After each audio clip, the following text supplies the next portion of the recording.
Good afternoon. Myself, Dr. Namit Nitharwal from Jaipur, India. Today, I am giving this talk about operating perspective of UBE Endo TLIF. I am unable to attend this conference physically. Thank you, organizing committee of Thai SMISST, for giving me opportunity to deliver this talk. Before discussing detail about UBE Endo TLIF, I am taking a case scenario. This is a 50 years old male having lower back pain for last 3 years and both lower limb pain and numbness for last 2 years, and pole and bladder was okay. Standing time reduced to 5 minutes. On examination, bilateral SLR was 40° and bilateral EHL was 4/5. And these are the preoperative images. You can see grade 1 degenerative listhesis with significantly reduced disc space here. And you can see in axial cut, there is a severe significant lumbar canal stenosis here. So,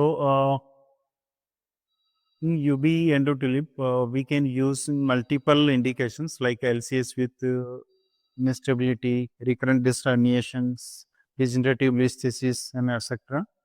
And what we need, as we all have our OT in OR, anesthesia table, OT table, radiolucent OT table, CRM, and we can use special UV drape, fluid collecting bag, so we can avoid spoiling of our floor. So, patient should be under general anesthesia or sensory epidural, and operating steps we are taking one by one. First of all, we are taking discussing about ports. In this case, we are taking two standard ports: proximal port for scopic port for endoscope. That is, we are using 4 mm standard scope, either 30° or 0°. I am preferring generally 30° in case of endo TLIF, and working port one. So, compared to our general decompression technique of UB or discectomy technique, in this case, we drawing a midline or spinous process medial pedicular line and taking proximal scopy portal 1.5 centimeter from the medial pedicular line and at the upper level of the upper pole of the upper pedicle, and working portal at the level of lower pedicle upper part 1.5 centimeter from medial pedicular line. So, we can draw this line intraoperatively, and we should confirm in lateral view also. And for portal making, we are taking two-step incision. Either you can take vertical or horizontal as your preference. And after this taking step incision, we are putting the trocar cannula and this dilateral to confirm in both AP and lateral position. And we should be converged at the level of spinal laminar junction. And these are few steps of creating working space. We are taking one by one.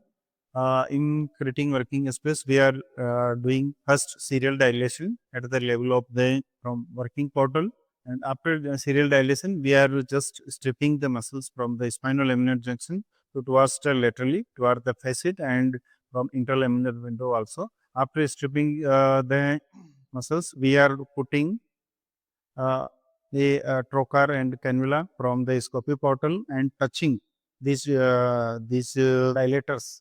And after that, we are taking trocar and connecting with fluid tube, and the fluid is coming from the scopy portal to coming out from the working portal. And after this, we are taking a plasma probe, strip the tissue from remaining tissue from the lamina, and to achieve the hemostasis. And after achieve, we can see this spinal laminar junction. And in this UBE Endo TLIF, we are taking slight lateral soft tissue clearance also over the facet joint. And after making a space, we are just using a standard 4 mm or 5 mm high speed burr to just initially doing the laminotomy part.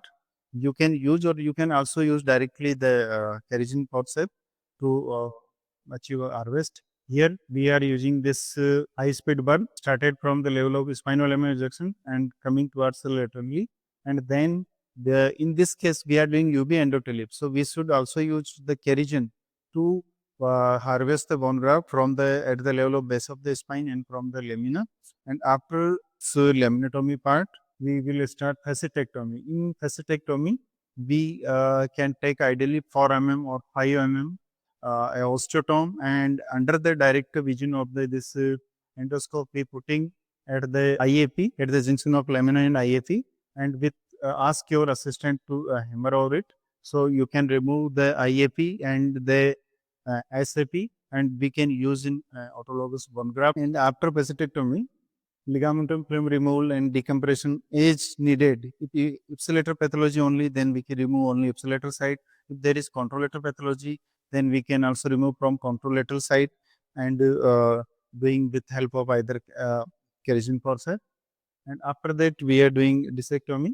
In this case, ask your assistant to put a retractor over the thecal sac, and ask your assistant to kept the thecal sac away. And in this case, this is a very collapsed disc space. So we are using either annulotom or 15 number scalpel to for annulotomy.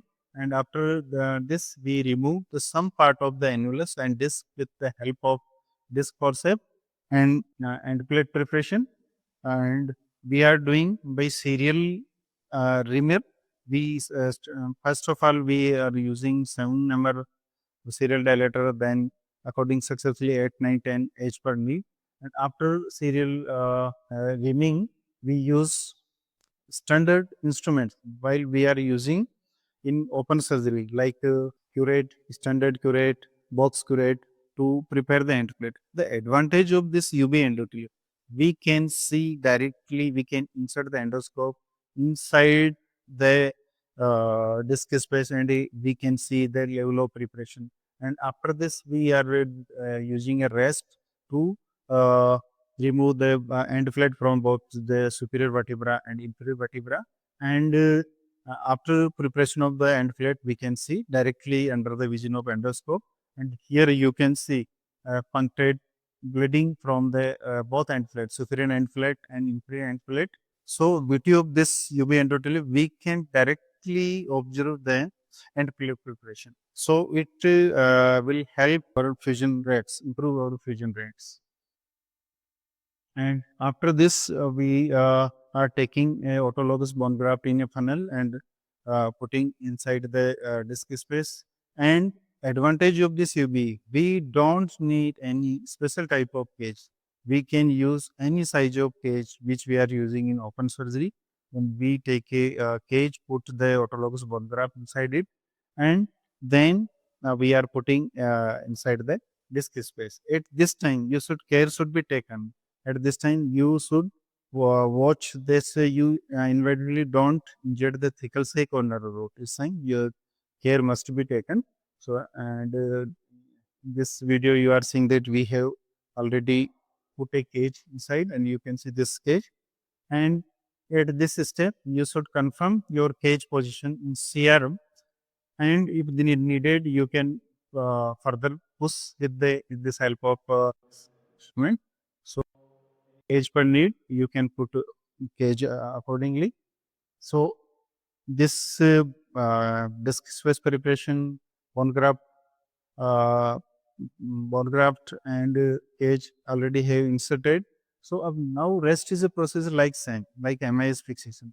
We can use 4 screw, 2 ipsilateral from these 2 same ports, and 2 contralateral with we are making 2 different incision, and put to another screw, and then put rod, and then compression. And this is the final picture of this case.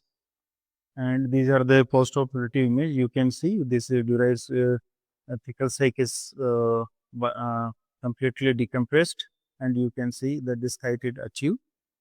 So advantage of UBE Endo TLIF, this is minimally invasive with less muscle damage, clear visualization with continuous irrigations, faster recovery and reduced hospital stay, lower infection rate, and comparable to vision rates to open TLIF. So take home message, UBE Endo TLIF is a safe and effective minimal invasive spine fusion technique, provide excellent visualization, decompression and fusion outcomes, require a learning curve and proper training for best results. Thank you for attention. And if you have any query, then we are having number here. You can contact me. I will give your answers.